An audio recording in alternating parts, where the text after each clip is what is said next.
अस्सलाम वालेकुम। हमारा टॉपिक है कंपैरिजन टेस्ट। हम अपनी डिफरेंट सीरीज को डिफरेंट टेस्ट के थ्रू चेक करना चाह रहे हैं कि वो कन्वर्ज करती है या डाइवर्ज करती है। तो लास्ट वीडियो के अंदर हमने इंटीग्रल टेस्ट किया था। अब हमें जो है हमारी सीरीज दी गई है और हम ये चेक करना चाह रहे हैं by using the comparison test कि हमारी सीरीज कन्वर्जेंट है या फिर डाइवर्जेंट है। सीरीज आपको दी गई है summation N equals 1 to ∞ 1/2n+1। ठीक है, तो हमें 1/2 पावर n के बारे में तो पता है कि ये एक ज्योमेट्रिक सीरीज है जिसकी फर्स्ट टर्म 1/2 होती है, कॉमन रेशियो 1/2 होती है और ये कन्वर्जेंट है। अब क्योंकि अगर हम इसके अंदर कंपैरिजन टेस्ट यूज करें तो जो गिवन सीरीज है वो हमारे पास लेस देन है इस ज्योमेट्रिक सीरीज 1/2n के। क्योंकि जो हमारी ज्योमेट्रिक सीरीज है अगर यही हमारे पास जो है वो कन्वर्जेंट है तो इट्स मीन्स के by using the comparison test हमारी गिवन सीरीज भी क्या होगी, कन्वर्जेंट होगी। तो कंपैरिजन टेस्ट है ही ये कि अगर हमारे पास दो तरह की सीरीज दे दी जाती हैं, ए एन एंड बी एन, दोनों पॉजिटिव टर्म्स हैं। अगर बी एन कन्वर्जेंट है और ए एन जो है वो बी एन से छोटी है तो उस केस के अंदर आपके पास ए एन भी कन्वर्जेंट होगी। तो हमें यहीं पे यही गिवन था, ए एन एक सीरीज थी। ठीक है, बी एन हमने खुद से ढूंढी जो कि हमारे पास ए एन से बड़ी थी। तो बी एन जो है वो कन्वर्जेंट है, ज्योमेट्रिक सीरीज है 1/2 power n। B n convergent है तो ए एन भी कन्वर्जेंट होगी। अगर बी एन डाइवर्जेंट है और ए एन ग्रेटर है बी एन से तो ए एन भी डाइवर्जेंट होगा। ये हमारा कंपैरिजन टेस्ट है। इसको यूज करते हुए हम अपनी कुछ एग्जांपल्स करते हैं और जहाँ पे पी सीरीज टेस्ट या फिर हमारी ज्योमेट्रिक सीरीज टेस्ट यूज होती होंगी उनको भी हम यूज करेंगे। तो सबसे पहले हमें यहाँ पर एग्जांपल नंबर 1 के अंदर जो सीरीज दी गई है 5/2n² + 4n+3, हमने बताना है कि ये कन्वर्जेंट है या डाइवर्जेंट है। तो हम क्या करेंगे कि हम इसको कंपैरिजन करने के लिए जो नीचे वाली टर्म है आपका डिनोमिनेटर, उसकी जो हाईएस्ट पावर वाली टर्म होगी उसको कंसीडर करेंगे। लाइक एन की हाईएस्ट पावर n² है तो हम अपनी टर्म 2n² को कंसीडर कर लेंगे। इट्स मीन्स कि हमारी जो गिवन सीरीज है वो लेस होगी 5/2n² के। अगर हम इसके ऊपर कंपैरिजन टेस्ट लगाएं क्योंकि n पावर स्क्वायर 5/2 हमारे पास हमारे समीशन से बाहर आ जाएगा। 1/n² पे p इंटेग्रल टेस्ट लगेगा जिसे हम p सीरीज भी कहते हैं।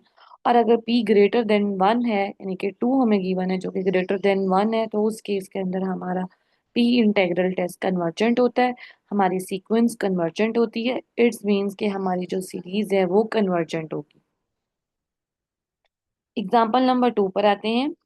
एग्जाम्पल नंबर 2 हमारे पास है कि हमें सीरीज दी गई है लॉग के ओवर के और कन्वर्जेंस और डाइवर्जेंस हमने चेक करनी है।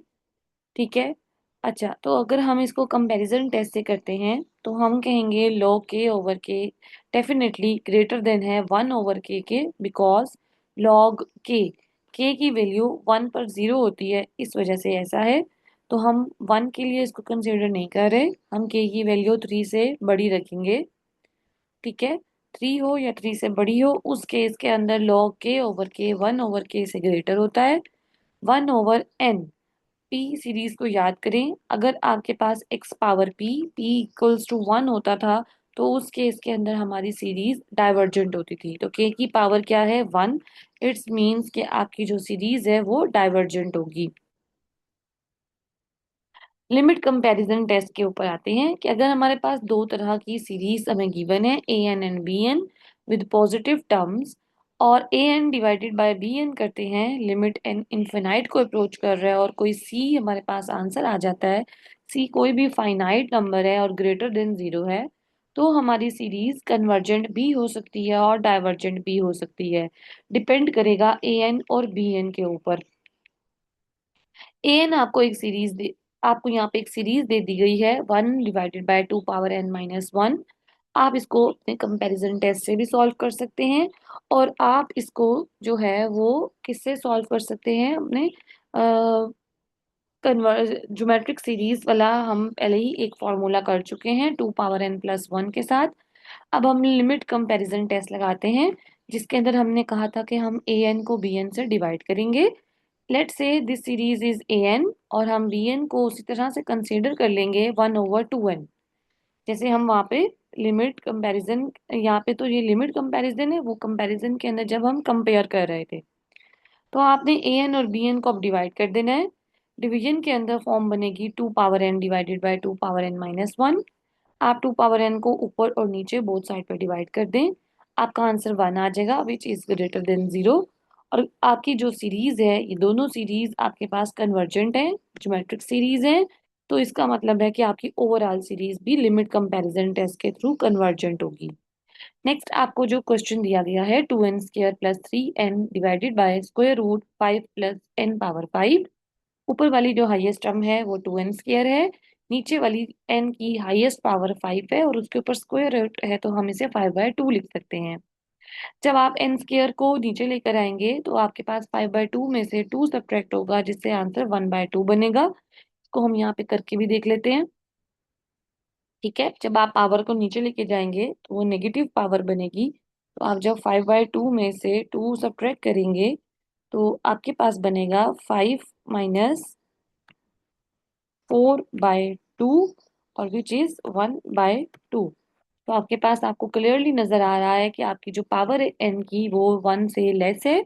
और अगर आपके पास n से लेस है तो आपकी ये वाली जो सीरीज है वो क्या है, डाइवर्जेंट है।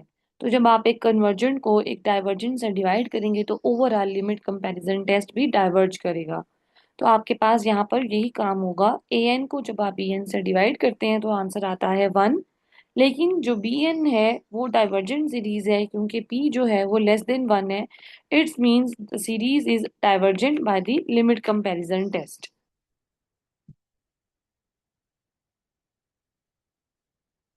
नेक्स्ट हम आगे चलते हैं। आगे आपको एक्सरसाइज 11.4 नजर आ रही है। 11.4 में आप क्वेश्चन नंबर 3 से 32 तक करेंगे, जिसमें आपने अपनी सीरीज को कन्वर्जेंट और डाइवर्जेंट चेक करना है। जजाकल्ला, अल्लाह हाफिज।